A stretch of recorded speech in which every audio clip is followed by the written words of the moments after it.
Boa noite, pessoal! Tudo bem? Sejam bem-vindos para mais uma noite de baita revisão para quem está estudando para o concurso da Câmara de Canoas. Se vocês não me conhecem, eu sou o Prof. Diogo Explorador, sou professor aqui do Prepara de Raciocínio Lógico, de Matemática e também de Estatística. E nessa noite eu tenho uma missão que é ajudar vocês nessa reta final para o concurso da Câmara de Canoas. E bem, galera, preparei material aqui para vocês para ajudar, nessa reta final, pensando aqui no que mais cai, no que a FAFIPA tem mais chance de cobrar na hora da tua prova, o que ela tem cobrado nos últimos tempos. E a gente vai praticar um pouquinho de questões para chegar voando na hora da prova, beleza? Então, coloquei na tela os nossos slides já, a baita revisão para a Câmara Municipal de Canoas. E bem, nosso primeiro slide vai falar justamente sobre essa nossa baita revisão. Então, não só de raciocínio lógico é o concurso. A gente tem, por exemplo, uma boa parte que é língua portuguesa. E ontem a gente teve uma aula com o professor Carlos Zambelli. Ela está disponível lá no nosso YouTube, se tu não assistiu. Então, vai lá assistir que vale muito a pena. O Carlos Zambelli é mestre no português. Prof. Zamba, beijo pra ti. Hoje a gente está tendo aula comigo, professor Diogo Explorador, de raciocínio lógico. E amanhã a gente tem aula com o grande Sérgio Explorador para falar de informática no nosso Sextou. Eu sei que a vontade é grande de sair, beber, comemorar, curtir o sextou, mas galera, são as decisões de hoje que formam o nosso futuro. Eu tenho certeza que se tu ficar estudando na sexta-feira com o professor Sérgio, vai valer a pena porque a aula é muito boa, ele é especialista em informática e tenho certeza que se tu ficar estudando, fizer o concurso e passar, tu não vai te arrepender. E daí tu vai ter vários sextous pela frente para comemorar, só que dessa vez com um cargo público, segurança e dignidade. Beleza? Então, fica aí o convite. Se vocês não assistiram a aula de português, tá no nosso canal do YouTube. Lembrando que é de graça, então não tem desculpa, galera. E da mesma maneira, a gente vai ter a aula de informática amanhã no nosso Sextou. Deixa eu me ajeitar aqui para caber no nosso enquadramento. E beleza. Bora passar para o próximo slide, que é justamente um print do nosso edital. Aqui a gente tem as áreas de conhecimento que serão cobradas na nossa prova, o número de questões, o valor por questão, ou seja, o ponto, quantos pontos cada uma dá, peso, E a gente tem o valor total. Vocês podem observar que raciocínio lógico não tem um peso tão grande na prova, 10%. Mas não é algo que a gente pode negligenciar, porque às vezes são esses pontos que separam um aprovado e um que não foi aprovado. Quem quer fazer concurso tem que acertar o máximo possível de todas as matérias. A gente tem que ser lógico. E envolvendo isso de lógico, de estratégia, o que eu queria dizer? Que raciocínio lógico a gente tem 10 questões, que é um número considerável de questões. E se vocês vissem no edital, vocês iriam ver, e vocês viram e analisaram, que tinha uma quantidade grande de matérias para a gente abordar de raciocínio lógico. Então, aposto que tenha pessoas que não tenham conseguido vencer todo o conteúdo do edital, afinal, é um edital grande com bastante conteúdo. Qual é que é a nossa estratégia para esse tipo de situação? Bom, nossa estratégia é estudar aquilo que mais cai. A gente olha a FAFIPA, o que ela tem cobrado nos últimos anos, e esse foi um trabalho que eu fiz. Olhei questões passadas da FAFIPA, provas passadas, vi o que tem mais chance de cair ou não, e montei justamente esse material para vocês. Então, hoje a gente vai resolver questões que a FAFIPA já cobrou no passado e eu acredito que possa aparecer algo parecido na prova de vocês. Beleza? Então, sem mais enrolações, bora começar com números e sequências. Vou colocar a primeira questão na tela e tomar uma aguinha aqui que me deu sede. E bem, galera, nossa primeira questão aqui do ano de 2022, uma prova para a Prefeitura de Envinhema. Nem sei onde é que fica Envinhema, Mato Grosso do Sul. Beleza. Na rua de uma escola foi colocado um semáforo devido ao fluxo de carros e pedestres, que muda de verde para vermelho e de vermelho para verde a cada 2 minutos. O semáforo foi instalado às 14 horas e estava vermelho para os carros. De que cor e para quem o semáforo estará às 14h25? 14 horas e 25 minutos. Bem, galera, primeiro passo que a gente tem que fazer ao dar de cara com esse tipo de questão é identificar as informações que a questão está nos dando. Então, por exemplo, a questão nos diz que a gente tem um semáforo que foi instalado às 14 horas e estava vermelho para os carros. Então, essa é uma informação base. às 14 horas, a gente tinha um semáforo que estava o quê? Vermelho.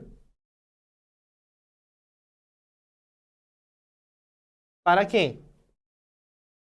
Para os carros. Beleza. O que mais que a questão nos dá de informação? Bem, ela nos dá o seguinte, que o semáforo muda de verde para vermelho e de vermelho para verde a cada 2 minutos.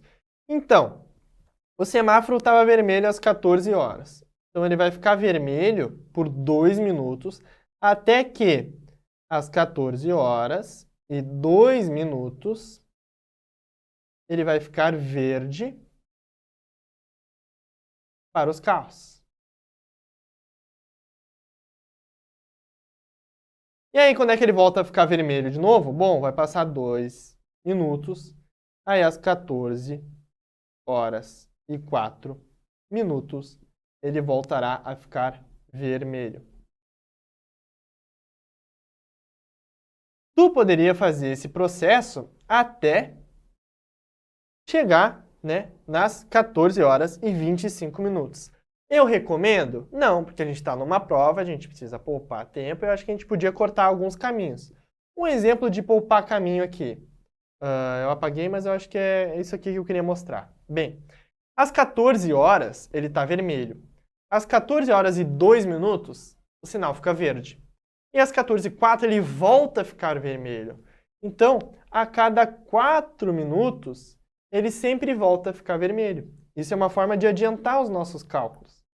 Então, por exemplo, deixa eu apagar só o verde. Deixa eu apagar aqui. E olha só o que a gente pode fazer. Às 14h04, ele volta a ficar vermelho, 4 minutos depois. Aqui para cá, passaram 4 minutos. 4 minutos. Quando é que vai voltar a ficar vermelho de novo? Bem, daqui 4 minutos novamente. Então, eu estaria falando de 14 horas e 8 minutos. Quando é que voltaria a ficar vermelho? Mais 4 minutos. 14 horas. 8 mais 4, 12 minutos. E aí a gente poderia ficar repetindo esse processo. 14 horas. 12. Quando é que vai voltar a ficar vermelho? Mais 4 minutos. Então, 16 minutos. Quando é que ficaria de novo? Bom, 14 horas. 16 mais 4, 20 minutos. A gente precisa chegar em 14h25. Então, vamos lá. Quando é que voltaria a ficar vermelho? Bom, 14 horas e 24 minutos. E aí, lembra que o semáforo ele fica vermelho por 2 minutos e depois troca? Então, eu sei que aqui ele volta a ficar vermelho. E ele vai ficar vermelho por 2 minutos. Então, ele vai ficar vermelho de 24 até 14 horas e 26 minutos. Nesse intervalo, ele vai estar vermelho. Então, a questão pergunta, de que cor e para quem o semáforo estará às 14h25 minutos? Bom, a gente sabe que das 14 horas às 24 minutos, até as 14 horas e 26 minutos, ele vai estar vermelho para os carros, porque a gente estava considerando os carros desde o início. Mas, para os pedestres, que cor ele estaria? Bem, acho que para mim e para vocês deve ser lógico que, se para os carros o semáforo está vermelho, então, para os pedestres, deve estar verde. E se ambos os semáforos estiverem verde, aí a gente teria atropelamentos, teria acidentes, e não é o que a gente queria. Da mesma maneira que se os dois estiverem vermelhos, então a gente teria que ninguém sairia do lugar. Então, se nesse intervalo de tempo a gente tem o semáforo vermelho para os carros, nesse intervalo de tempo a gente teria o semáforo verde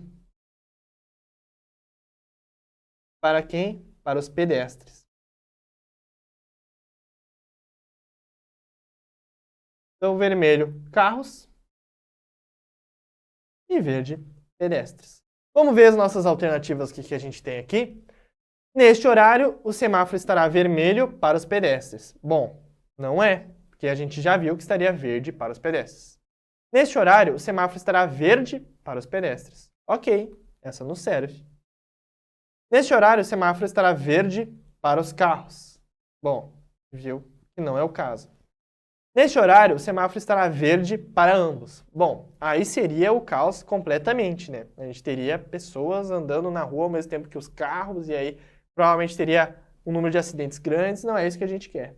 E nenhuma das alternativas está correta, é falsa. Portanto, a nossa resposta nessa questão é a letra B de Brasil. Beleza, galera? Entenderam a lógica por trás dessa questão?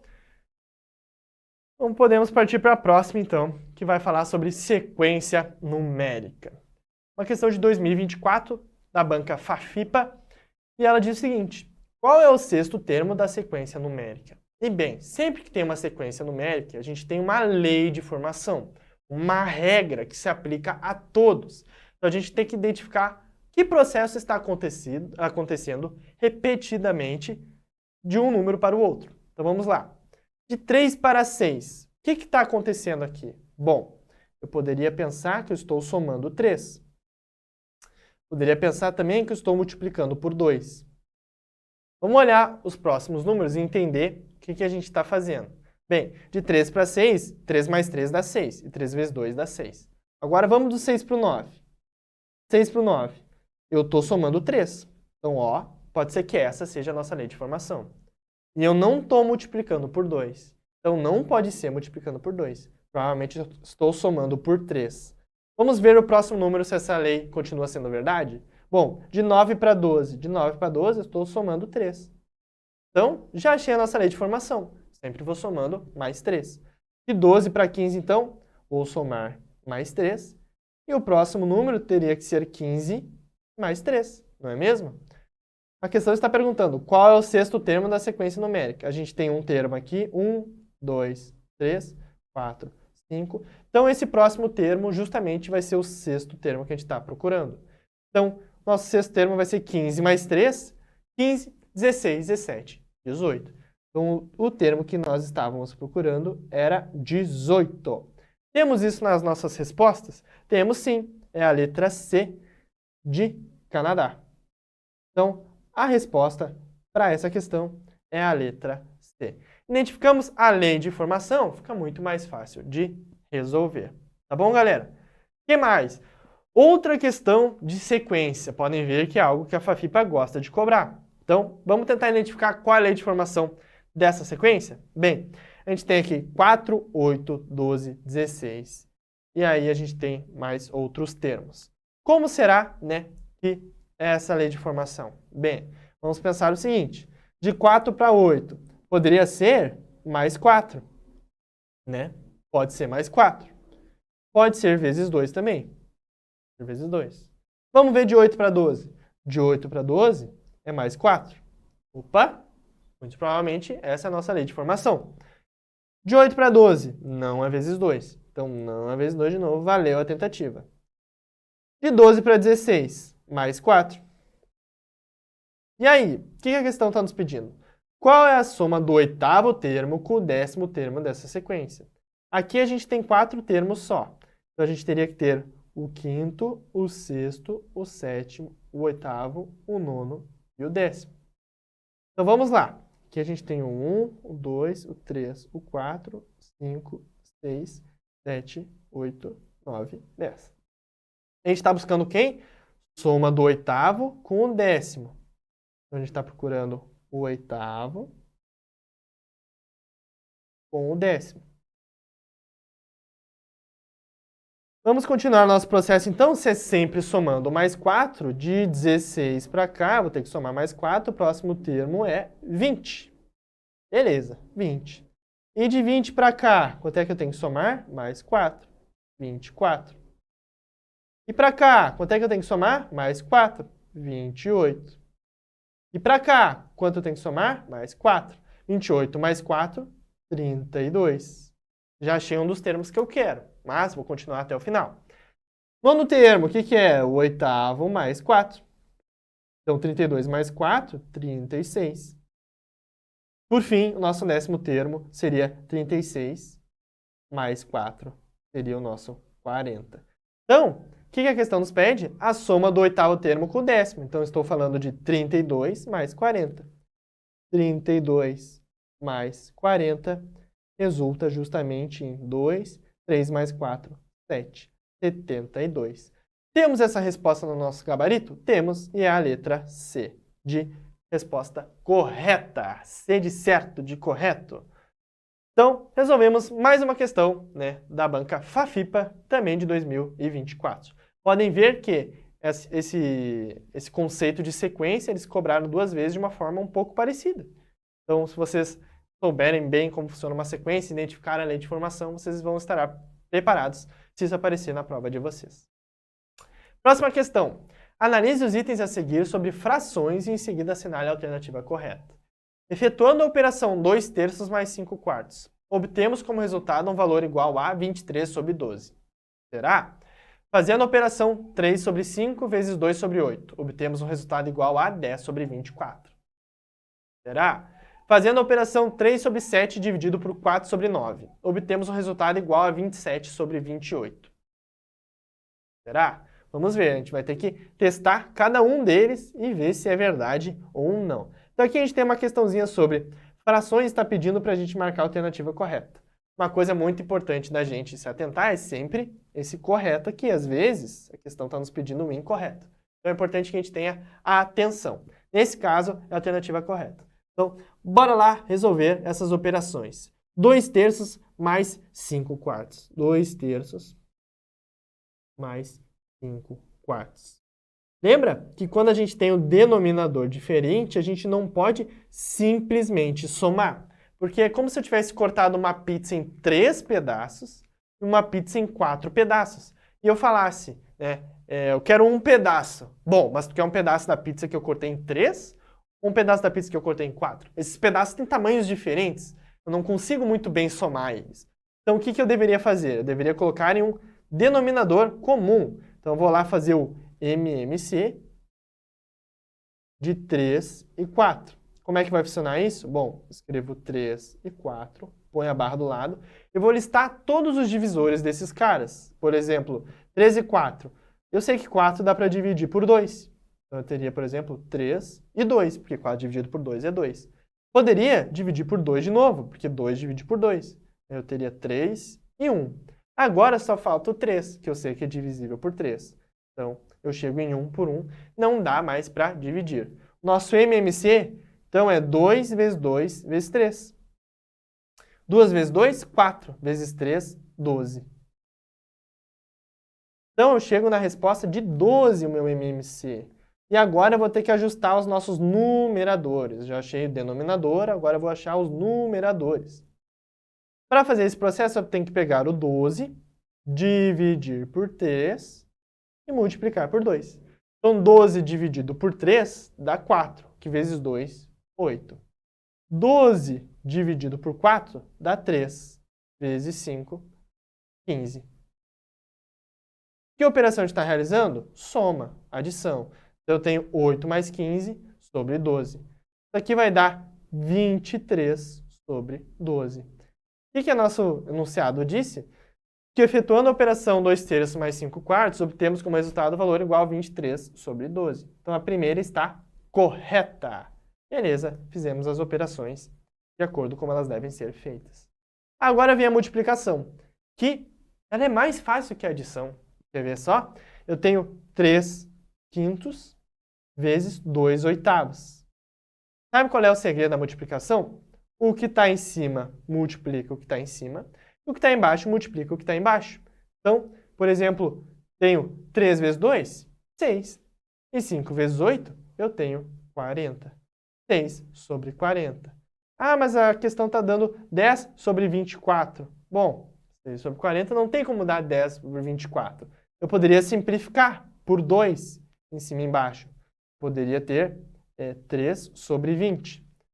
Mas isso aqui igual não é 10 sobre 24. Então, realmente, a gente não tem o resultado 10, 24. Isso aqui está errado. Por fim, temos uma divisão de frações, que pode ser um pouco complicado, né? A primeira maneira, olhando assim, divisão, eu saí a tempo do colégio, é meio difícil. Mas, galera, tratando-se de fração, quando vocês verem multiplicação e divisão, agradeçam. É a parte mais fácil das frações. Lá, nosso problema vai ser adição e subtração. Isso aí não foi de Deus, não sei quem fez isso aí, mas com certeza não era uma boa pessoa, tá bom? Então, voltando aqui para a nossa questão, divisão. A gente tem a fração 3 sétimos dividido por 4 sobre 9. Vocês lembram como é que faz essa operação? Quando a gente tiver a divisão, a gente faz uma multiplicação de frações, só que tem um detalhe. A gente tem que inverter o nosso segundo cara, de maneira que o cara que está em cima vem para baixo e o cara que está embaixo vem para cima.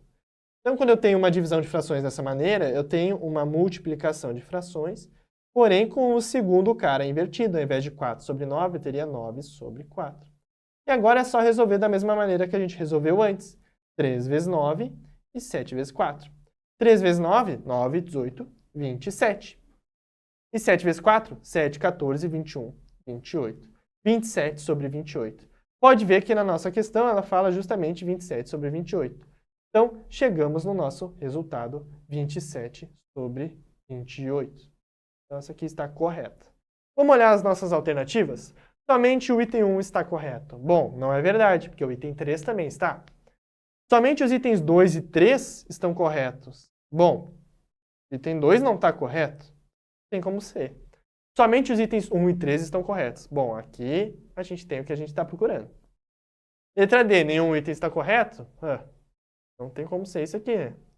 Todos os itens estão corretos? Também não tem como ser isso aqui.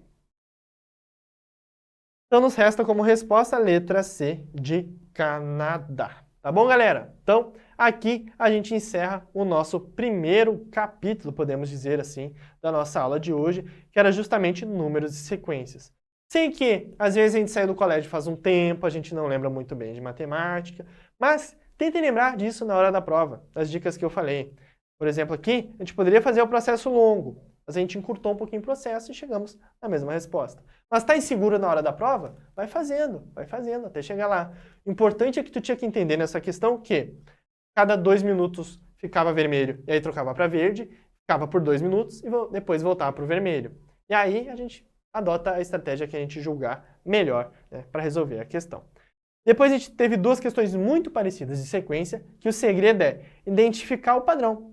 Tem uma lei de formação. Qual é que é a minha dica para vocês?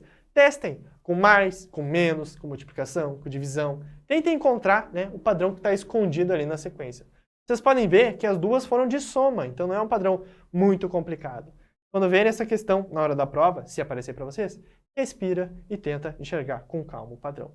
E por fim, a gente tem aqui frações. Frações é um pouquinho chato, às vezes faz tempo que a gente sai do colégio, a gente não lembra bem como trabalhar com frações, mas lembre-se, multiplicação, o que está em cima multiplica o que está em cima, o que está embaixo multiplica o que está embaixo. Divisão é muito parecido com a multiplicação, a gente só tem que trocar o segundo carinho. E aí a adição tem o processo mais chato de fazer um MMC, porque os denominadores são diferentes, e aí vocês vão ter um pouquinho mais de trabalho. Mas acho que vocês vão chegar na hora da prova e vão saber resolver com certeza, tá bom?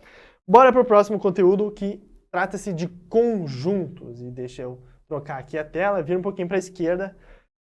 Bora falar sobre conjuntos, então. Conjuntos, peguei uma questão de 2014, já faz 10 aninhos essa questão, mas conjuntos é algo que costuma cair em diversos concursos, seja FAFIPA ou não FAFIPA, então é importante que a gente saiba um pouquinho de conjuntos.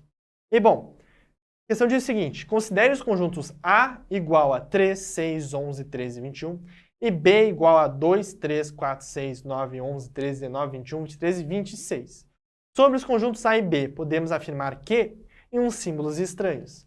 Bom, galera, esses símbolos é para desclassificar a concorrência. Eles vão olhar isso e pensar: meu, ferrou, né? Que língua é essa? É grego ou é raciocínio lógico? Não faço a menor ideia do que está escrito aqui. E eu vou ensinar para vocês o que está escrito aqui. Bem, aqui a gente tem alguns símbolos.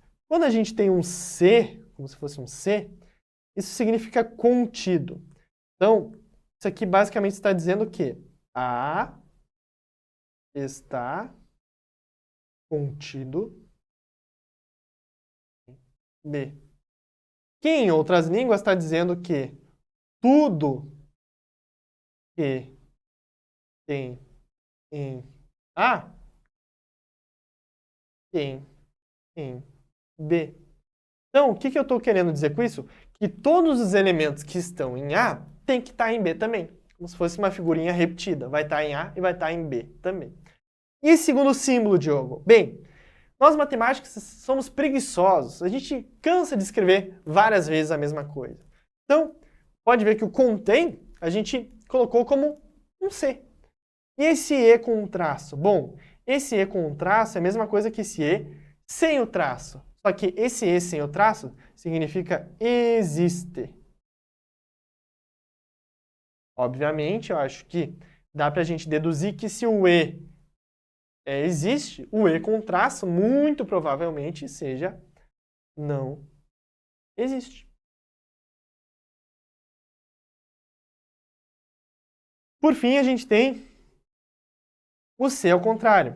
O C ao contrário, vamos lá, se A está contido em B, se escreve dessa maneira. Se eu escrever dessa maneira, eu posso dizer que o B está contido em A, ou o A contém B. Ou seja, tudo que está em B tem em A. Beleza? Então, C é contém ou está contido. Como é que eu vou saber qual que é o conjunto que está contido em qual? Bem, a boca vai estar sempre aberta para o maior. Lá ele. A boca vai estar sempre aberta para o maior. Então, por exemplo, aqui no primeiro caso, o que a gente está falando? Que o A está contido em B, ou seja, o B é o grandão e o A vai estar contido lá dentro. Aqui embaixo, eu tenho que o A é o grandão, ó, a boca está aberta para o A. Quer dizer que o A contém B, então o B vai estar dentro do A. O existe ou não existe? O 17 existe em A, quer dizer que eu vou olhar o A e o 17 tem que estar lá dentro. E aí o 9 não existe em B, eu tenho que olhar o B e eu não posso encontrar o 9 lá. Vamos fazer essa de baixo para cima, as alternativas, então? Vamos lá. A está contido em B, né? A contém B, desculpa. A contém B, ou seja, tudo que está em B tem que estar em A. Então, para isso ser falso, basta eu achar um cara em B que não esteja em A. E olha só, primeiro termo de B é 2. 2 está em A? Não está. Então, como que o B vai estar contido em A se o 2 já não está em A? Já nos ferrou. Não é essa a nossa resposta. A C diz, 17 existe em A. Vamos olhar o nosso A aqui. O 17 existe aqui dentro? A gente tem 3, 6, 11, 13 e 21. A gente não tem 17. Então, o correto seria dizer que 17 não existe em A. Mas como ele diz que 17 existe em A, isso aqui é falsa. Na B, ele diz que 9 não existe em B. Vamos olhar o nosso B aqui. 2, 3, 4, 6, 9. O 9 existe em B. E aqui ele está falando que 9 não existe em B. Tem um problema, não é a letra B. Por fim, a gente tem A está contido em B. Ou seja, tudo que está em A tem que estar em B. Vamos ver, então, para isso ser falso, teria que ter algo em A que não está em B. Como tem 4 alternativas, a gente já sabe que essa aqui é a resposta, né? Mas só para a gente ter certeza, então, o 3 está em B? Está em B. O 6 está em B? Está em B. O 11 está em B? Está em B. O 13 está em B? Está em B. 21 está em B? Está em B. Ou seja, eu tenho esse A dentro do B. O A está contido em B. Portanto, a alternativa A de Argentina está correta. Beleza, galera? Então, lembrando aqui os nossos símbolos, né? Quando a gente tem um C, ou ele diz contém ou ele está contido, depende para onde aponta a boca aberta, né? Aponta sempre para quem é maior. Então, a boca aponta sempre para quem é maior. Nesse caso, o B é o maior. Então, o A está contido em B. Lá no último caso, a gente tem que o A é o maior. Então, ele está falando que o B está contido em A. Lembre-se, a boca aponta para quem é maior. O E existe e o E com traço não existe. Tá bom, galera? E de questão de conjuntos, eu encontrei só essa da banca Fafipa para a gente fazer. Ou não, me enganei, eu no fim acabei encontrando uma questão a mais. 2025, uma questão mais nova até. E nos introduzem mais 2 símbolos que a gente tem que saber. Mas calma, pode ficar tranquilo que a gente vai conseguir resolver numa boa. A questão diz o seguinte, Considere os conjuntos a seguir. A gente tem o conjunto A, B e C. Aí a questão fala, o conjunto A, U, B, menos B, U de cabeça para baixo, C, possui quantos elementos?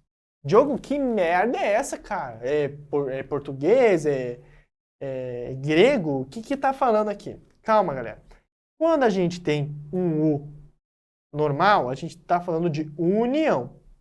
E união é quando a gente fala de todos os caras, a união de todo mundo. Então, quando eu estou falando da união de A e B, eu vou pegar todos os termos que estão em A e B. Então, eu vou pegar toda essa galera. Então, A, U, B, A união com B, eu teria, por exemplo, o 2, que o 2 está no A, também está no B. O 5 está no A, está no B também. O 8 está no A, está no B também. O 9, que está no A e não está no B, mas a união a gente abraça todo mundo, não tem problema.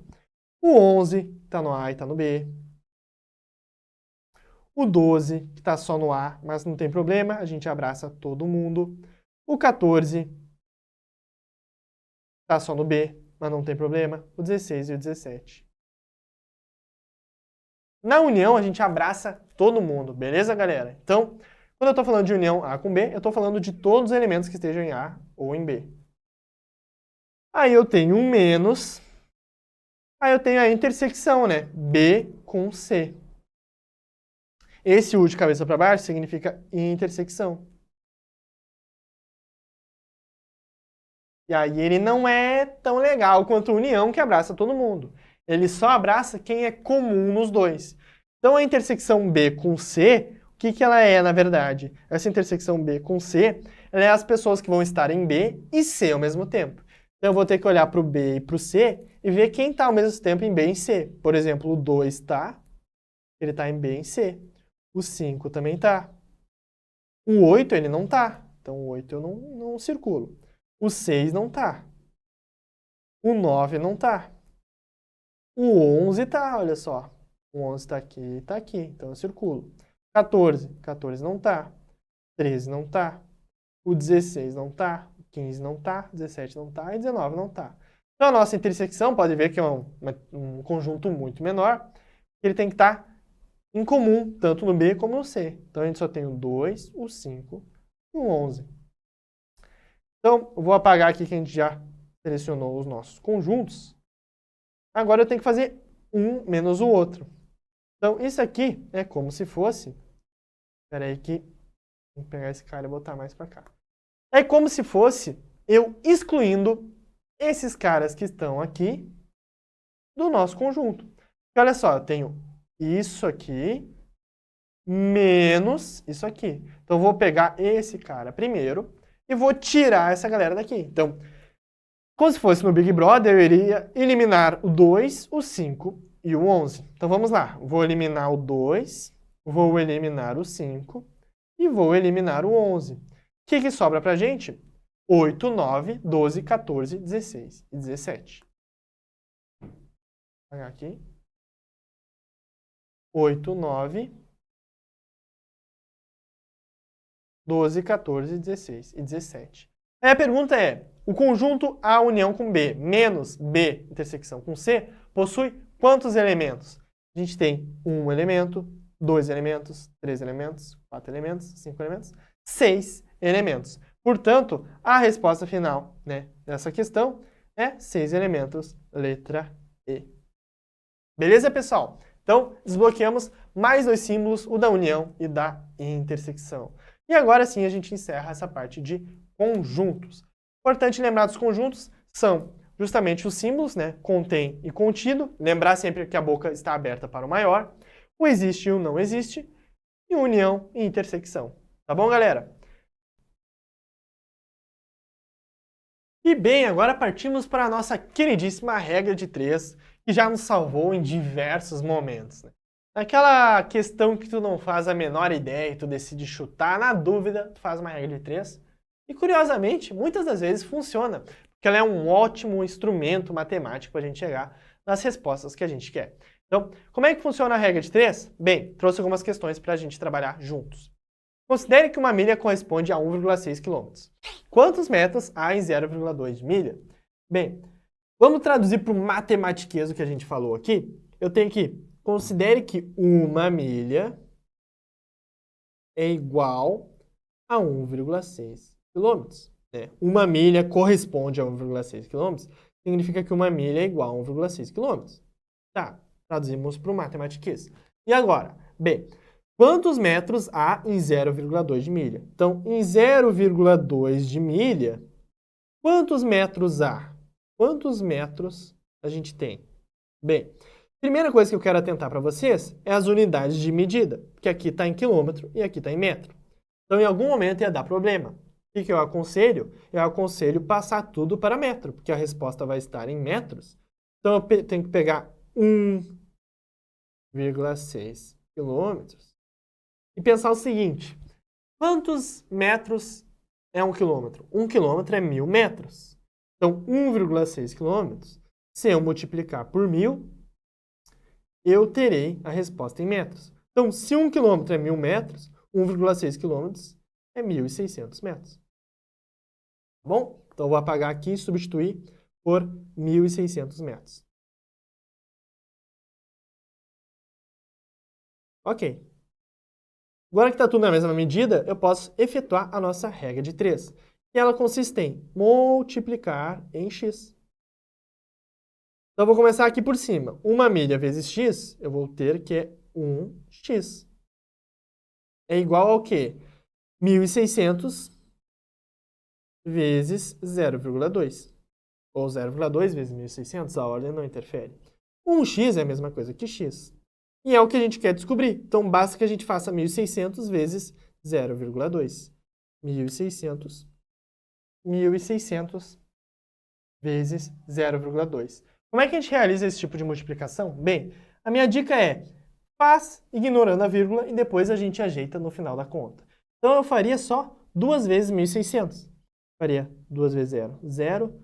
2 vezes 0, 0. 2 vezes 6, 12, sobe 1. 2 vezes 1, 2, mais 1, 3. 3.200. E agora eu ajeito uma vírgula, porque olha só, eu fiz 0,2, eu tinha uma casa decimal para cá, então eu vou ter que ajeitar a vírgula uma casa decimal. Então eu teria, na verdade, 320 como resposta.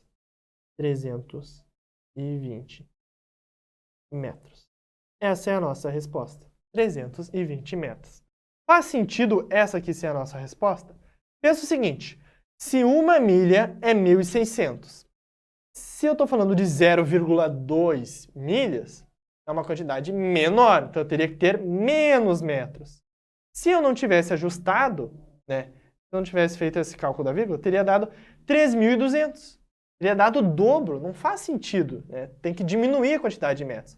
320 é uma quantidade que faz sentido. Portanto, a nossa resposta dessa questão é a letra D, 3.200. Beleza?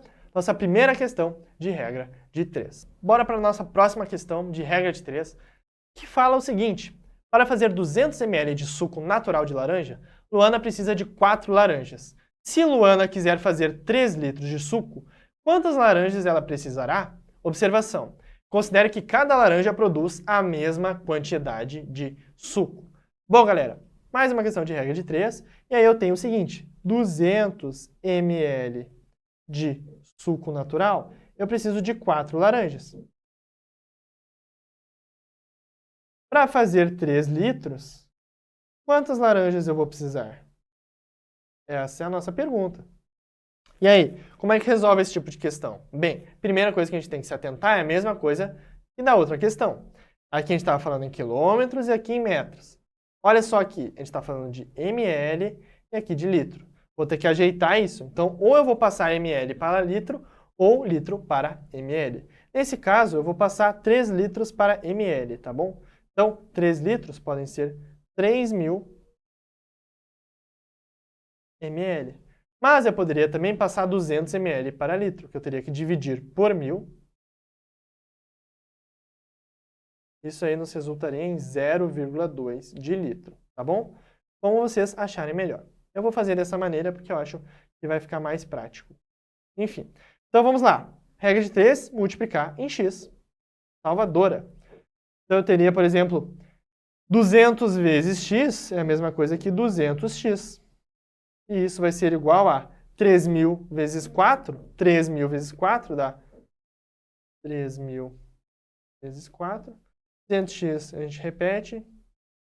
3.000 vezes 4 é a mesma coisa que 0,0048. 12.000. 12.000. E aí eu posso dividir 12.000 por 200. Mas eu posso simplificar o processo, olha só. Eu posso ir cortando os zeros. Ou seja, dividindo por 100 em ambos os lados. Corto 0, corto 0. 0, corto 0. Eu tenho que 2x é igual a 120. Se 2x é igual a 120, só pode decorrer que x é igual a 120 dividido por 2, que é a mesma coisa que 60. Então vamos lá. 60 laranjas é a nossa resposta. Vamos fazer aquela análise breve se faz sentido o nosso resultado? Bem, eu tinha 200 ml e fui para 3.000 ml. Então aumentou bastante. Então o meu número de laranjas vai ter que aumentar bastante também. E ela vai aumentar de 4 para 60. Faz sentido esse cálculo, sim, tá bom? Então, a resposta que eu tenho aqui, 60 laranjas, letra C do nosso gabarito, tá bom? Então, a gente tem aqui nossa primeira, que deu D, de regra de 3, e a nossa segunda, que deu C. Vamos para a nossa terceira, de regra de 3, e ela fala o seguinte: um determinado trem está percorrendo 12 km por hora.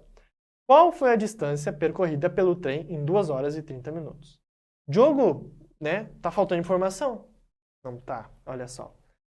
O trem percorre 12 km por hora, ou seja, a cada 1 hora ele percorre 12 km. É isso que significa quilômetros por hora, porque a cada 1 hora ele percorre 12 km. E agora ele está perguntando, em 2 horas e 30 minutos, quantos quilômetros ele vai percorrer? Bem, aqui a gente tem uma pegadinha, tá bom, galera? Porque muita gente faria o seguinte: 2,3 horas. Que é 2 horas e 30 minutos. Mas, galera, estou falando de 2 horas e meia. É metade de 1 hora. Então, eu estou falando de 2 horas mais 0,5 de horas. Então, eu estou falando de 2,5 de horas, não 2,3. Tá bom, galera? Então, não pode esquecer disso na hora da prova. Isso aqui é pega-ratão total. Quando eu estiver falando de 2 horas e meia, ou 3 horas e meia, ou 5 horas e meia, eu não estou falando de 2,3. Não estou. Estou falando de 2,5, que é 2 horas e mais metade de 1 hora. Tá bom? Então, feito esse aviso para vocês, a gente substitui aqui 2,5. E agora, graças a Deus, está tudo na mesma medida. Basta que a gente faça a multiplicação. Não precisa ajeitar quilômetros para metros, nem nada do tipo. Então, eu tenho que 1 vezes x dá x, né? 1x. E 12 vezes 2,5. 12 vezes 2,5. 1 vezes x é x. E 12 vezes 2,5, eu tenho que 12 vezes 2,5. Eu posso ignorar a vírgula e fazer 25 vezes 12 e depois só ajeitar a vírgula, que é o que a gente vai fazer. Então, vamos lá. 5 vezes 2, 10. E 5 vezes 1, 5 mais 1, 6. Beleza. Mais, adiciono 0. Continuamos a nossa conta. 2 vezes 2, 4. E 2 vezes 1, 2. Então, eu tenho que isso aqui é 60 mais 240, que dá 300. Só que lembra que a gente ignorou a vírgula, então agora a gente tem que ajeitar. Quantas casas decimais a gente tem? Uma só. A gente vai pegar a vírgula e deslocar para cá. 30. A nossa resposta, portanto, é que x é igual a 30. E agora a gente faz a análise da nossa resposta. 30 km. Faz sentido em 1 hora eu andar 12 km? Em 2 horas e meia andar 30 km? Na minha visão, faz. E pensa o seguinte, em 1 hora eu andei 12 km. Em 2 horas eu andaria 12 km mais 12 km, ou seja, 2 horas igual a 24. Então, se eu andasse 3 horas, seria mais 12 km, seria 36. Mas como eu andei 2 horas e meia, eu teria que ficar no meio desse cara. E o que está no meio entre 24 e 36 é justamente o 30. Poderia pensar que em 1 hora eu ando 12 km. em meia hora, eu andaria 6 km, que é metade, né? Metade numa hora, metade da quilometragem. Então, eu poderia fazer 12 mais 6, que daria 24 mais 6, 30. Justamente a nossa resposta, tá bom? A resposta no gabarito é a letra B, de Brasil. Beleza, galera? Então, aqui a gente encerra as nossas questões de regra de 3 e bora para combinatória e probabilidade. Vou ir para o outro lado para não ir cansando a vista de vocês. E bem, nossa primeira questão de combinatória e probabilidade parece que vai nos assustar um pouquinho. Mas calma, galera, respira, que isso aqui vai ficar divertido depois que a gente acabar a questão. Vocês vão ver só. A senha de acesso a uma rede de computadores é formada por uma sequência de 2 letras distintas, seguidas por 3 algarismos distintos. Qual é a quantidade de senhas possíveis? Considere o alfabeto com 26 letras. Então vamos lá. Informações que a questão nos deu. Esquece, eu lembro que na época do colégio tinha fórmulas de combinação, arranjo com repetição. Esquece. Olha só como é tranquilo de resolver esse tipo de questão. O que a questão nos dá? A senha de acesso é uma rede de computadores, é formada por uma sequência de 2 letras distintas e seguidas por 3 algarismos distintos. Então, estamos falando de 5 dígitos. Vamos desenhar os 5 dígitos aqui? 1, 2, 3, 4, 5. Beleza. Então, vamos lá. Nos primeiros 2 dígitos aqui, a gente vai ter 2 letras distintas, ou seja, letras não podem repetir. Então, quais letras do alfabeto que tem 26 letras podem ocupar essa primeira posição da nossa senha? Pode ser qualquer uma das 26 letras. Vocês concordam? Então, eu vou colocar 26 aqui. E na segunda posição, qual letra pode ser? B. Acho que pode ser as 26, todas do alfabeto. Mas não podem, olha só, porque estamos falando de 2 letras distintas. Então, ela tem que ser diferente da primeira letra que a gente escolheu. E qual letra que a gente escolheu? Não sei, só sei que tem que ser diferente. Então, se aqui eu escolhi uma das 26, aqui eu vou ter que escolher uma das 25, que não são a primeira. Então, eu peguei as 26, escolhi uma, agora sobrou 25. Pode ser 25 letras aqui. Beleza. E agora para os outros dígitos. Bom, a gente segue por 3 algarismos distintos. Quantos algarismos a gente tem? A gente tem o 0, 1, o 2, o 3, o 4, o 5, o 6, o 7, o 8 e o 9. A gente tem 10 algarismos. Mas lembra, eles têm que ser distintos.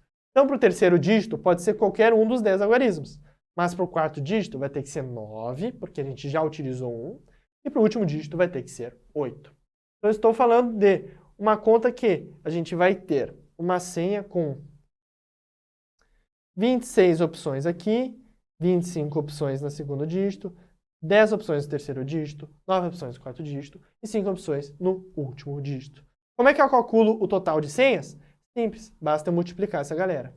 Eu vou ter que fazer 26 vezes 25 e 10 vezes 9 vezes 8 e multiplicar esses caras depois. 26 vezes 25, vamos lá. 26 vezes 25 é a mesma coisa aqui. 5 vezes 6, 30, sobe mais 3. 5 vezes 2, 10, mais 3, 13. Beleza. Estou num 0. 2 vezes 6, 12. Subo 1. 2 vezes 2, 4. Mais 1, 5. Beleza. Agora é só somar a galera. 0, 2 mais 3, 5. E 5 mais 1, 6. 650. Então aqui eu já tenho 650.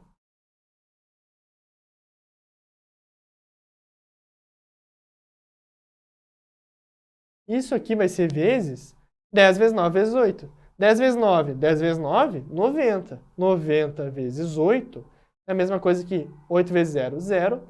E 8 vezes 9, 72. 720. Então, eu vou ter que, a minha conta vai ser 650 vezes 720. Então, vamos lá. 720 vezes 650. Aí é só realizar a multiplicação. 0 vezes qualquer coisa é 0, adiciona um 0. Mais. 5 vezes 0, 0. 5 vezes 2, 10. Adiciono mais 1. 5 vezes 7, 35. Mais 1, 36. Vamos para a próxima linha. 0, 0. 6 vezes 0, 0. 6 vezes 2, 12. Adiciono 1. 6 vezes 7, 42. Mais 1, 43. Então, deixa eu ajeitar os nossos carinhas aqui. 43.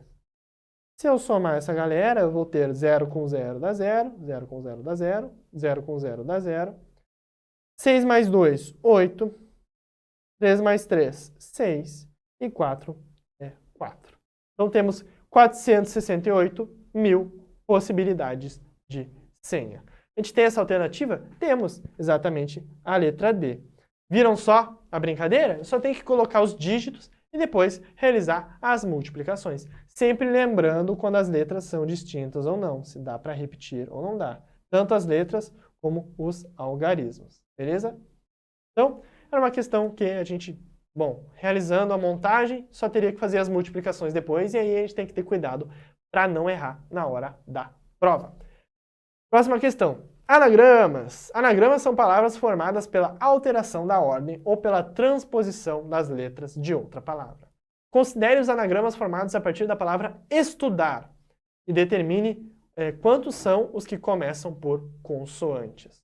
Então, o que é um anagrama? Anagrama é formas que a gente tem de escrever coisas diferentes com a mesma palavra. Por exemplo, bola.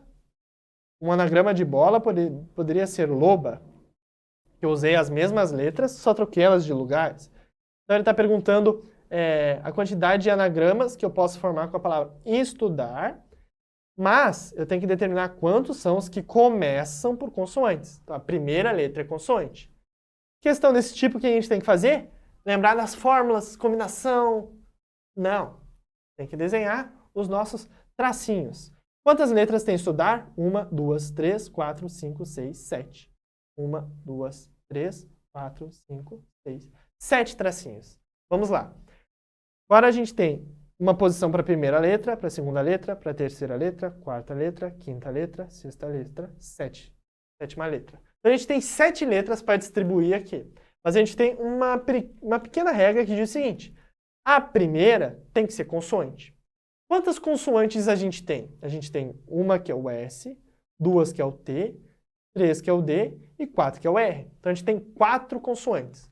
Então, quantas letras podem estar nessa primeira posição? 4. Que são as 4 consoantes que a gente tem. A nossa regra é que tem que começar com consoante. E depois disso? Depois disso pode ser qualquer letra. Então você tem uma palavra de 7 letras. E eu já utilizei uma letra aqui. Na segunda posição, podem ser qualquer uma das 6 letras, seja vogal ou consoante. Aqui, qualquer uma das 5 letras. Por quê? Eu estou falando qualquer letra que não esteja aqui ou aqui. E eu vou seguir essa lógica até o final. 4, 3, 2, 1. Beleza? Então, tenho que esse será o nosso cálculo. Agora basta realizar a multiplicação. Então, vamos lá. 1 vezes 2 dá 2. Que vezes 3 dá 6. Que vezes 4 dá 6, 12. 12 mais 12, 24. 24.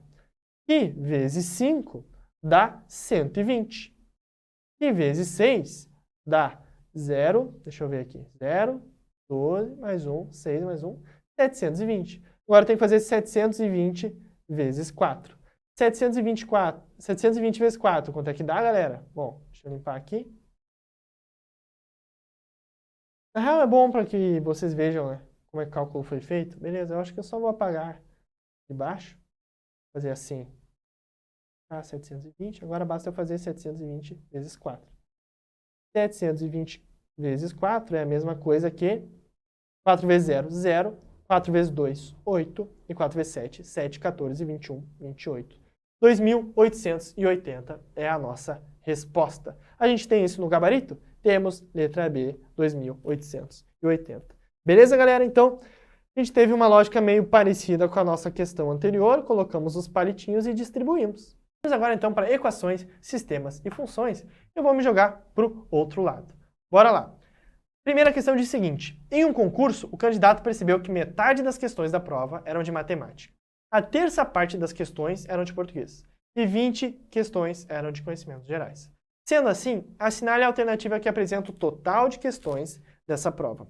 Bom, galera, essas questões de equações, geralmente, testam o nosso nível de matematiquez. O quanto a gente consegue ler do enunciado e transformar isso para algo matemático. Então vamos lá. candidato percebeu que metade das questões da prova eram de matemática. Quantas questões a gente tem na prova? Não sei. X. Nesse caso, ela falou o quê? Metade das questões eram de matemática. Então, seria x sobre 2 igual a matemática. Eu não sei quantas questões da prova, mas metade era matemática. Beleza. Também tem que a terça parte das questões eram de português. Terça parte, eu estou falando de 1/3. Então, eu estou falando que 1/3 do número de questões que eu não sei, né, quantas eram, é português. E 20 questões eram de conhecimentos gerais. Aí eu não estou me envolvendo com o número total de questões. Eu sei que eram conhecimentos gerais.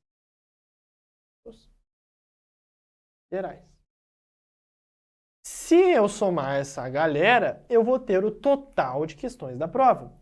Metade era matemática, 1/3 era português e 20 era conhecimentos gerais. Se somar tudo, eu vou ter a prova inteira. Então, se eu fosse montar isso numa equação, seria mais ou menos o seguinte. O número de questões da prova é igual a número de questões que é a metade, que é de matemática, mais o número de questões dividido por 3, que é a parte de português, mais as 20 questões. Agora, basta eu resolver isso, galera. Para resolver essa equação, eu posso fazer o seguinte. Eu posso passar o 20 subtraindo para o lado de cá. Então, eu teria que x menos 20 é igual a x sobre 2 mais x sobre 3. Eu tenho que x menos 20 é igual a x sobre 2 mais x sobre 3. Posso fazer um MMC dessa galera, e aí eu vou ter uma fração única. Então, MMC de 2 e 3, mais ou menos o processo que a gente fez no início da aula, vou listar os divisores. Dá para dividir por 2, né? O 2 dividido por 2 dá 1, o 3 infelizmente não dá. Mas agora eu posso dividir por 3, então eu tenho que 1 e 2 vezes 3 é igual a 6. Esse é o nosso MMC. Agora eu tenho que ajeitar as frações. 6 dividido por 2 vezes x. 6 dividido por 2 dá 3 vezes x, 3x. Agora, 6 dividido por 3 dá 2 vezes x, dá x, 2 vezes x. Eu tenho 2x. Que operação eu estou falando? Soma. Então, eu tenho isso aqui. Do 3x mais 2x, tudo isso sobre 6. Feita essa bagunça, agora eu posso continuar o nosso cálculo. 3x mais 2x é a mesma coisa que 5x. Então, eu posso passar o 6 multiplicando para lá agora. Eu teria, por exemplo, eu estou falando de 6 vezes x menos 20 igual a 5x. Faço a distribuição 6 vezes x vai dar 6x, menos 6 vezes menos 20 dá menos 120, é igual a 5x. Agora, basta passar o 120 para cá e o 5x para cá. Eu teria que 6x, o 5x vai passar mudando o sinal, menos 5x, igual a 120 passando para lá mudando o sinal, 120. Eu tenho que o nosso x vai ser igual a 120. Esse é o nosso número de questões da prova. Então, montando a equação corretamente, eu teria que a nossa resposta seria 120. Bem, bora para a nossa próxima questão. Quando Maria deu à luz às gêmeos, Marcelo, seu filho mais velho, já possuía 5 anos. Hoje, a soma das idades dos 3 irmãos é de 44 anos. Qual é a idade de Marcelo? Bem, vamos primeiro analisar as informações que a gente tem a partir da questão. Quando Maria deu à luz às gêmeos, Marcelo, seu filho mais velho, já possuía 5 anos. Então eu posso dizer que a idade do Marcelo vai ser sempre a idade de algum dos gêmeos, mais 5 anos. E esse G ficou muito feio, né? Vou fazer um G mais quadradinho. Nossa, sei que ficou pior. Enfim, a idade do Marcelo é igual a G mais 5 anos. E hoje, a soma das idades dos 3 irmãos é 44 anos. Então eu tenho o quê? A idade do Marcelo mais a idade do gêmeo 1 mais a idade do gêmeo 2 vai ser igual a 44 anos. Só que, olha só, eu sei que a idade do Marcelo é a idade de um gêmeo mais 5. Então, eu poderia pegar essa equação e substituir o m, tendo g mais 5. Porque m igual a g mais 5, logo eu assumo que as duas coisas são iguais. Então, vamos lá. G mais 5 mais G igual a 44. Então, eu tenho que a idade de um gêmeo mais 5, mais a idade do gêmeo, mais a idade do gêmeo é igual a 44. Eu tenho gêmeo mais gêmeo, mais gêmeo é a mesma coisa que 3 gêmeos. Né? Então, vamos lá. 3 gêmeos mais 5 é igual a 44. Passo 5 para o outro lado e mudando o sinal. Então, vou ter 44 menos 5. 3G, portanto, é igual a 44 menos 5, 39. E, portanto, G vai ser igual a 39 dividido por 3. Vou passar o 3, né, mudando a operação. Está multiplicando, passa dividindo. 39 dividido por 3 é a mesma coisa que 13. Então, aí, achei a idade dos gêmeos. A idade dos gêmeos é 13. E como o Marcelo vai ter sempre 5 anos a mais que os gêmeos, a idade de um gêmeo é 13, basta eu substituir aqui em G por 13. A idade do Marcelo é a mesma coisa que 13 mais 5, 18 anos. Então, eu vou ter que gêmeo igual a 13 e Marcelo igual a 18. Quer fazer a prova real? Se tu fizer a idade dos 3, tem que dar 44, né? Então, vamos lá. Gêmeo mais Marcelo, vou botar o 18 aqui. Isso aqui tem que dar 44. 8 mais 3, 11. Mais 3, 14. Sobe 1. 1 mais 1 mais 1, 3 mais 1, 4, 44. Então, tá certa a nossa resposta. Qual a idade do Marcelo, então? Bom, a idade do Marcelo, 18 anos. Letra C. Beleza, galera? Mais uma questão da banca Fafipa. Bora para a próxima. Bom, galera, mais uma questão para a gente exercitar o nosso matematiquês aqui. A questão diz o seguinte. Lucas somou dois números e obteve como resultado 102. Em seguida, pegou os mesmos dois números do início e fez uma subtração, obtendo como resultado 26. Quais eram esses números? Bem, se eu peguei dois números e somei e tive resultado 102, quais eram esses dois números, né? A gente não sabe. Então, quando a gente não sabe o que é um número, o que a gente faz? A gente chama ele de x. Só que nesse caso, a gente somou dois números diferentes. Então, eu vou ter que achar outra letra para somar com o x. Então, eu estaria falando de x mais y. Vamos ver se faz sentido? Lucas somou dois números e obteve como resultado 102. Então, se eu peguei o número x e somei mais o número y, isso deu 102. Qual que é o x? Qual que é o y? Não sei, é o que a questão está pedindo. Vamos continuar o processo.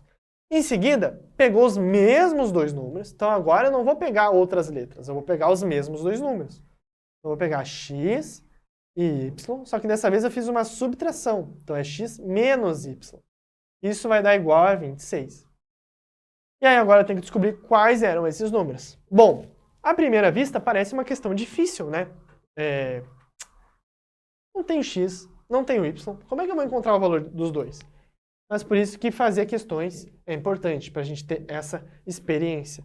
Quando eu tiver uma questão que tiver x mais y igual a algo e x menos y igual a algo, eu chamo isso de sistema. E quando eu tiver nesse formato, basta que eu some essas duas equações, olha só. Vou pegar um azul. Se eu somar essas duas equações, eu vou ter x mais x, 2x. Mais y menos y, se eu tenho mais algo e eu pego menos algo, eu fico com zero. Então, eu vou ter zero. Isso vai ser igual a 102 mais 26, 128. Se 2x é igual a 128, eu vou ter que x é igual a 128 dividido por 2, porque passou, estava multiplicando, passa dividindo. 128 dividido por 2 é a mesma coisa que 64. Então, o nosso valor de x é 64. Agora, para eu descobrir o valor de y, basta que eu substitua a nossa conta. Então, eu vou trocar o x por 64 e fazer aqui os nossos cálculos. 64 mais y igual a 102 ou 64 menos y igual a 26. O que vocês acharem mais fácil. Eu acho que eu vou fazer o primeiro. Eu posso fazer o seguinte, eu posso passar o 64 para lá com o sinal de menos, eu vou ter que y igual a 102 menos 64. E 102 menos 64 é a mesma coisa que 2 menos 4 não dá, pega emprestado. Mas como eu não consigo pegar emprestado aqui, vou pegar emprestado aqui, 0. Aqui vai ser um 9 e aqui vai ser um 12. Então eu tenho 12 menos 4, 11, 10, 9, 8. E aqui eu tenho 9 menos 6, 3, 38. Então eu tenho que y igual a 38 e eu vou ter que x igual a 64. Faz sentido a nossa conta? Bom, se eu trocar aqui o y por 38, vocês vão ver que 38 mais 64, de fato, vai dar os nossos 102. Assim como se eu substituir o y aqui embaixo, menos 38, 64 menos 38, de fato, dá 26. Então, nossa resposta é x igual a 64, y igual a 38. Temos que achar isso agora nas alternativas. Então, aqui tem 72, já não pode ser. 64 e 36 quase bateu na trave. 64 e 38, o que a gente estava procurando. Letra D, 60 e 42 não pode ser. Beleza? Então, bom, agora a gente vai para o nosso tópico de geometria. Algumas questões de geometria que a nossa banca Fafipa costuma cobrar. Bem, uma questão que a gente tem aqui é um retângulo possui 20 centímetros de comprimento e 6 centímetros de altura. E aí pergunta qual é o seu perímetro. Então vamos lá desenhar um retângulo. E olha como eu fiz aulas de desenho e eu sei desenhar bem o retângulo. Viram só? Aham. Ele fala o seguinte, que esse retângulo possui 20 centímetros de comprimento e 6 centímetros de altura. Qual é o perímetro desse retângulo? Bem, na geometria a gente tem alguns termos importantes. Perímetro, área e volume. Quando eu estiver falando de perímetro, eu tenho que pensar como se eu estivesse cercando. Como se eu estivesse colocando cerca, fosse um terreno eu estivesse colocando cerca. Então o perímetro eu vou considerar só as bordas, olha só. Só as bordas. Ele vai perguntar qual é o tamanho das bordas. Já a área eu vou ter que considerar a área interna justamente, né? Então, eu vou considerar todo o espaço aqui da superfície, né, desse meu suposto, sei lá, vamos supor que a gente tem um terreno. O perímetro seria a cerca em volta do terreno. A área seria toda a área da superfície daquele terreno, né? Onde eu posso pisar. Então seria tipo a superfície. E o volume é quando a gente tem 3 dimensões e a gente poderia encher aquilo com água. Volume de água vem justamente dessa palavra. Então seria como se fosse encher. Enchimento. Então vamos lá. Perímetro, que é o caso dessa questão, a gente está falando de cercar. Então se eu tivesse um terreno retangular, eu teria que pôr cerca aqui 6, mais aqui 20, mais aqui quanto? 6, e mais aqui 20. Então, como está perguntando o perímetro, eu vou ter que somar todos os lados desse retângulo. Então, eu vou ter que fazer 20 mais 20 mais 6 mais 6. Então, 20 mais 20, 40. 6 mais 6, 12. 40 mais 12, 52. 52 centímetros, portanto, é o nosso perímetro. A gente tem essa alternativa? Temos, e é a letra A. Então, ficamos com essa alternativa certa, letra A. Bora para a próxima de geometria. Diz o seguinte, a figura apresentada abaixo representa um terreno com suas respectivas medidas em metro. A razão entre a medida do perímetro e a medida da área da figura é... Então, lembra o que eu falei? Perímetro eu estou falando de cerca e a área eu estou falando de superfície. Quando eu estiver falando razão, eu estou falando de dividir um pelo outro. Um pelo outro. Um pelo outro. Então vamos lá, vamos calcular primeiro o perímetro. Bom, o perímetro seria eu cercar essa galera. Então vamos lá, precisaria de uma cerca aqui de 40, uma de 80, uma de 60, uma de 60. E agora, para esses? Bem, pensa só o seguinte, se aqui eu tenho uma distância de 80 e aqui eu tenho uma distância de 60, de 80 para 60 está faltando o quê? Está faltando 20. Então essa distância aqui vai ser 20. Da mesma maneira que de 40 para 60, está faltando quanto? Está faltando justamente 20. Então está faltando 20 aqui.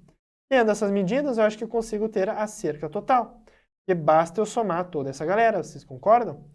Então eu teria 40 mais 80, 80, mais 80, mais 20, mais 20. Então vamos lá, 80 mais 60, mais 60, mais 20, mais 20, mais 40. Teria que somar toda essa galera. Mas ficou aqui curtinho para a gente fazer isso. Deixa pra cá. Beleza. 0 mais 0 mais 0 mais 0 mais 0 mais 0 mais 0 dá 0. Agora eu vou ter que somar esses caras aqui. 8 mais 6, 14, mais 6, 20, mais 2, 22, mais 2, 24, mais 4, 28. 280. Esse é o nosso perímetro, a nossa cerca, 280. Agora eu tenho que achar a área da figura. Como é que eu calculo a área? Geralmente a gente calcula a área da mesma maneira. Base vezes altura. Só que aqui a gente tem um recorte, olha só, de um quadrado 20 por 20. Porque se essa medida é 20, essa medida aqui também é 20, essa medida aqui também é 20. Então, qual é o tipo de raciocínio que eu posso fazer? Eu posso calcular a área do quadrado do retângulo grandão, que é 80, que é a base, vezes a altura, que é 60, e depois eu excluir a área desse carinha aqui. Então, se eu fizer isso, eu vou ter a área grande menos a área pequena. Isso vai dar a área que eu quero. A área que eu quero. Então, a área grande seria justamente base vezes altura, 80 vezes 60. 80, 60. Isso aqui vai ser menos a área do pequeno, que é um quadrado 20 por 20. Então, seria 20 vezes 20. E isso vai ser igual à área que eu quero. 80 vezes 60, isso aqui vai nos dar, vamos calcular juntos aqui, 80 vezes 60. Isso vai nos dar 0 vezes 0, 0, 0 vezes 8, 0, adiciona um 0. 6 vezes 0, 0. 6 vezes 8, 8 vezes 6, 24, 480. 4.800. Então, a gente tem 4.800 como área do grande. Só que a gente tem que diminuir a área que a gente vai retirar aqui, porque ele tem esse pedaço faltando, né? Então, a área seria 20 vezes 20. Então, 20 vezes 20. É a mesma coisa que 20 ao quadrado, mas 0 vezes 0, 0. 0, a gente adiciona. 2 vezes 0, 0. 2 vezes 2, 4. Então, a gente teria aqui 400 como resposta. Então, eu teria 4.800 menos 400, igual a área que a gente quer. Então, 4.800 menos 400 dá 4.400, a área que a gente quer. Então, a gente já tem o perímetro, já temos a área da superfície, né, 4.400. Agora, basta que a gente faça a razão entre os dois, ou seja, divida um pelo outro. Então, vamos lá. Razão. Razão, eu vou ter o perímetro em cima, 280, dividido por 4.400. E aí, agora, podem ver que não está nas respostas, porque a gente tem que passar pelo processo de simplificação da fração. Vou ter que ir dividindo pelo mesmo termo em cima e embaixo, até que eu chegue na forma irredutível. Então, se eu dividir por 2, por exemplo, eu vou chegar que 280 dividido por 2 é 140. E 4.400 dividido por 2 é 2.200. Beleza. Mas não chegamos na forma irredutível, porque a gente não tem essa resposta aqui. Tem que dividir mais vezes. Posso dividir por 2, em cima e embaixo. E aí eu terei o quê? Terei que 140 dividido por 2 é 70. E 2.200 dividido por 2 é 1.100. Chegamos na forma irredutível? Não. Dá para dividir. Pode dividir por 2 de novo. Então eu teria que 70 dividido por 2 é 35. E 1.100 dividido por 2 é 550. Tá, será que a gente chegou na nossa forma mais simples? Não, ainda não. Vamos continuar o processo agora dentro da nossa área. Eu tenho 35 dividido por 550. Posso dividir por 2 mais? Não posso. E por 3? Por 3, eu teria que somar e ver se dá, né? 3 mais 5 dá 8. Então, não tem como ser. Mas vamos dividir por 5. Por 5 eu sei que dá, porque dividir por 5 tem que terminar em 0 ou em 5. 35 dividido por 5 dá 7. 550 dividido por 5, né, dá 110. Eu tenho 7 sobre 110. Será que essa já não é a nossa resposta? Vamos olhar aqui nas alternativas e a gente tem a letra B, 7 sobre 110, como a nossa resposta. Beleza, pessoal? Questão um pouquinho mais longa, mas é isso. A gente trabalha com o conceito de perímetro, área, e aí, nesse caso, a gente teve que fazer uma razão e simplificar a fração. Beleza? Uma questão um pouco mais elaborada. Essa última questão de geometria. Com caixas cúbicas de 4 centímetros de aresta, montou-se um bloco retangular de dimensões 8, 20 e 8 centímetros. Determine o número de caixas que foram usadas para montar o bloco retangular.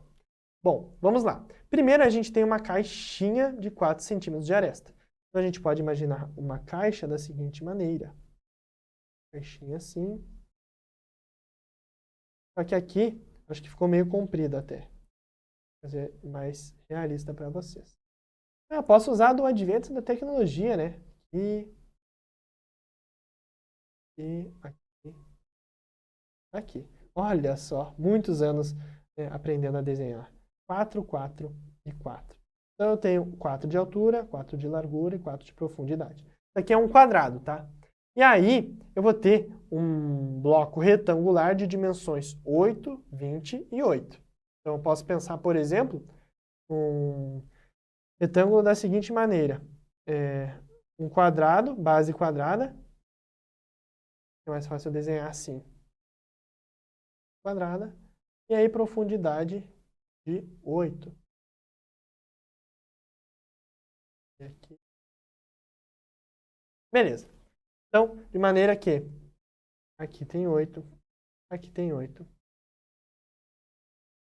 E aqui tem 20. Como é que eu faço esse tipo de cálculo? Bem, vamos pensar só nesse quadrado primeiro.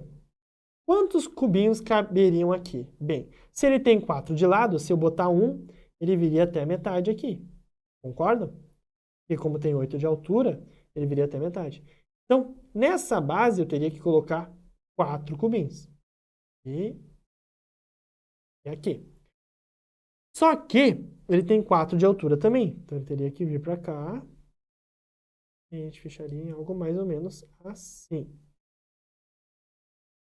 Então, a nossa base eu já fiz. Eu só teria que ir empilhando cubinhos agora nessa direção. Mas quantos cubinhos eu teria que ter? Bom, se eu tenho aqui 4 cubinhos, já fez a nossa base, eu já tenho 4 centímetros, eu tenho que ver quantos de 4 centímetros cabem em 20. Eu vou ter que dividir 20 por 4. E aí eu precisaria de 5 cubos para chegar até lá a outra ponta.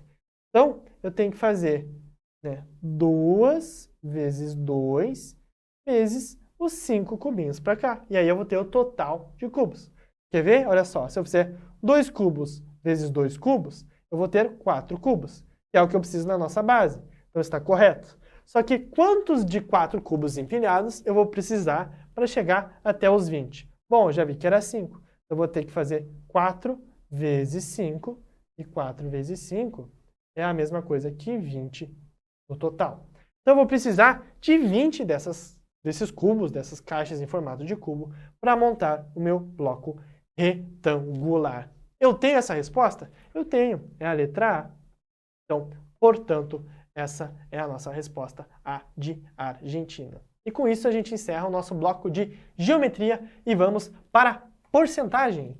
E aí, porcentagem, o que a gente tem de questão para trabalhar? Bem, a gente tem que em uma fábrica trabalham 200 funcionários. Sabendo que desses funcionários, 60 são mulheres, 140 são homens, qual é a porcentagem de mulher que trabalha na fábrica? Galera, para resolver esse tipo de questão, é muito tranquilo. Basta eu dividir a quantidade de mulheres, 60 são mulheres, pelo total, que é 200 funcionários. É sempre assim. Quer saber o quanto aquilo representa de porcentagem do total? Tu pega aquilo, que no caso é quantidade de mulheres, no nosso caso, e divide pelo total que tu está buscando, no caso 200 funcionários. Agora basta eu simplificar essa fração, de maneira que eu posso dividir por 2 em cima e embaixo, e aí eu teria, por exemplo, 30 sobre 100. Eu poderia seguir nesse processo, poderia dividir, mas pensa comigo, 30 por 100 não te lembra algo? 30 por 100, 30 dividido por 100, 30%. Opa, 30 dividido por 100 é a mesma coisa que 30%, galera. Então, fica aqui uma dica para vocês. Sempre que tu tiver 30 sobre 100 ou qualquer número sobre 100, esse número já está em porcentagem. Mas caso tu não tivesse essa raciocínio. Na hora da prova, tu poderia fazer 30 dividido por 100, que daria 0,3. Mas tudo isso é a mesma coisa. 30 dividido por 100 é a mesma coisa que 30%, que é a mesma coisa que 0,3. Fechou? Temos essa alternativa na nossa prova aqui, nas nossas questões? Temos, é a letra D. Portanto, a resposta final dessa questão é letra D.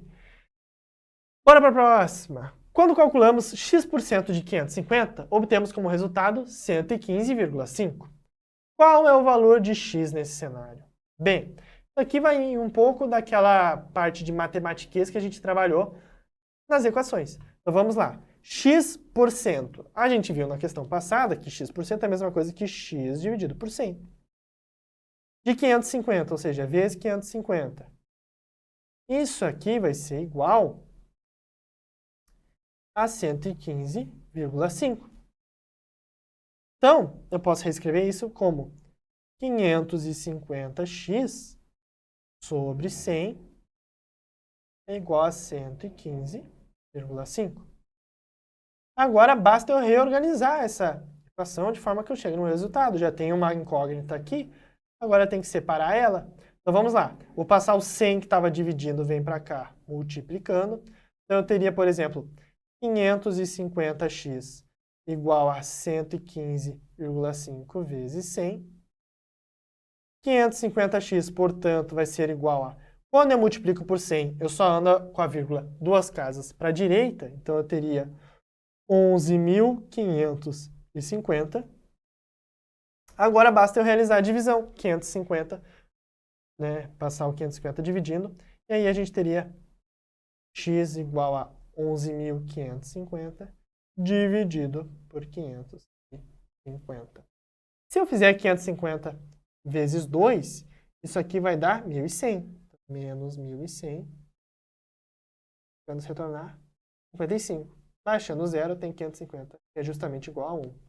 Menos 550 igual a 0. Nossa resposta, portanto, é igual a 21. Então, eu tenho que 21% de 550 é igual a 115,5. Beleza? Nossa resposta, portanto, letra A, de Argentina. Bora para mais uma questão de porcentagem. Joaquim comprará um aparelho de TV Smart LED de 43 polegadas para sua mãe. Sabendo que a TV custa R$ 2.500 e se o cliente pagar à vista, terá um desconto de 20%, se Joaquim comprar o aparelho nesta loja, quanto ele deverá pagar se optar pelo pagamento à vista? Bom, vamos lá. A TV custa R$ 2.500. Se eu estou tendo 20% de desconto, eu tenho duas maneiras de resolver esse problema. Eu posso calcular 20% disso e retirar depois, ou eu posso calcular 80% desse valor. Porque 100% de algo menos 20% é igual a 80% daquele valor. Ou eu posso calcular 20% disso aqui e fazer 2.500 menos esse novo cara que eu vou achar, e aí eu vou ter o meu resultado. Qual estratégia vamos adotar? Bom, a mais rápida é eu calcular 80% desse valor. Olha só, 80% é a mesma coisa que 80 dividido por 100. Então, basta eu fazer essa conta. Mas olha só que rápido isso aqui. 2.500 dividido por 100, eu posso simplificar os zeros. Então, na verdade, eu tenho 80 vezes 25.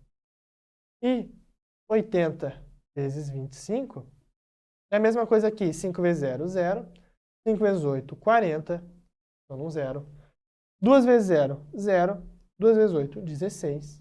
Isso aqui é igual a R$2.000. Eu chegaria, portanto, que a resposta é a letra D. Viram só? Calculei 80% do valor, ou seja, o valor com 20% de desconto. Mas, Diogo, eu gostaria de fazer da outra forma. Bem, como é que ficaria isso aqui para vocês? Eu teria 2.500 e eu teria que calcular 20% desse valor. Então, 20% disso aqui, eu faria o mesmo processo. Bom, se eu vou multiplicar por 2.500 e dividir por 100, posso cortar os zeros. Eu teria 25 vezes 20. 25 vezes 20 é a mesma coisa que 0, 0, adiciona um 0. 2 vezes 5, 10, sobe 1. 2 vezes 2, 4, mais 1, 5. 500. Esse é o nosso valor de desconto. Então, eu vou ter que pegar o valor inicial, 2.500, menos o desconto de 500, e isso vai resultar em R$2.000. Portanto, dois caminhos que levam ao mesmo resultado. Todos os caminhos levam a Roma. Letra D. Joaquim deverá pagar R$2.000. E é assim que se resolve esse tipo de questão. Beleza, galera? Então, fiquem ligados nesse macete de o que é porcentagem, que é dividido por 100, que isso salva vidas. Beleza? Então, o que mais que a gente tem aqui? A última questão de porcentagem, que diz o seguinte. Maria Inês decidiu abrir uma loja de roupas. Ela tomou emprestado R$20.000 do banco. Esse empréstimo foi feito a juros simples, uma taxa de 5% ao mês. Supondo que ela consiga pagar o banco após 8 meses, o valor de sua dívida será de... Bom, galera, como é que funciona a questão de juros simples, que é o mais provável de cair na tua prova? Bem, a gente vai ter R$20.000 e aí eu vou ter que pagar 5% de juros ao mês. Então, eu vou ter que calcular 5% disso aqui. Bom, vou calcular simplificando com zeros. Então, eu tenho que 200 vezes 5 vai ser a nossa resposta. 200 vezes 5, eu tenho 5 vezes 0, 0. 5 vezes 0, 0. 5 vezes 2, 10. R$1.000. Então, 5% daquele valor é igual a R$1.000. Então, todo mês que passar, eu vou ter R$1.000 de juros. Então, pensa o seguinte, todo mês que passar eu vou ter R$1.000 de juros, após 8 meses, quantos R$1.000, né, a minha dívida vai ser? Bom, R$20.000 a dívida, mais um juro de R$1.000 por mês, vezes 8 meses, isso aqui é a mesma coisa que 20.000, mais 1.000 vezes 8, 8.000. E 20.000 mais 8.000 eu tenho que é igual a 28.000. Portanto, a nossa dívida com o banco após 8 meses seria de R$28.000. Letra A. Beleza, galera? E com isso a gente encerra a nossa baita revisão para a Câmara de Canoas. E bom, galera, vou encerrando a nossa baita revisão por aqui. Espero que vocês tenham gostado. Lembrando que ontem a gente teve uma revisão com o professor Carlos Zambelli. O cara é gênio em português. Então, recomendo muito que quem não pôde assistir, por favor, assistam, que vai fazer toda a diferença nessa reta final para vocês. Hoje nós tivemos a nossa revisão e eu agradeço muito a companhia de vocês. E amanhã a gente tem a continuação com o professor Sérgio Spolador, de Informática, o mago do Excel, do Word, do Windows, de tudo relacionado aos computadores. Beleza, galera? Então, agradeço vocês, né, a companhia. Deixa eu colocar aqui no nosso slide final, que eu fiz um slide para vocês. Que é o seguinte, uma frase que é muito importante para mim. Então, cheguei aqui, eu acho que eu posso colocar na tela. E é isso, galera. Aqui no final vim desejar para vocês uma boa prova. Deixar essa frasezinha aqui que eu gosto sempre de falar, que tudo parece impossível até que seja feito. Eu sei que fazer um concurso é difícil, que 10 questões de RLM são desafiadoras e ainda tem português, tem informática, tem um monte de coisa, mas o que eu quero dizer para vocês é, nossas escolhas de hoje definem a gente de amanhã. Então, o que a gente tomar de decisão e fizer hoje vai construir quem nós seremos no futuro. E eu nunca vi uma pessoa que passou em um concurso público e se arrependeu depois de ter segurança, de ter dignidade. Então vale muito a pena. Então podem ter certeza que, se não for nesse, se vocês continuarem nessa vida de concurso, todo o esforço de vocês será recompensado. Tá bom? Então fiquem nessas. Meus votos aqui de boa prova, bons estudos e a gente se vê pelo canal do Prepara ou pelo canal do Prof. Diogo Spolador. Só entrar em contato e a gente está ali para atender vocês. Beleza? Até mais e até amanhã com o professor Sérgio Spolador.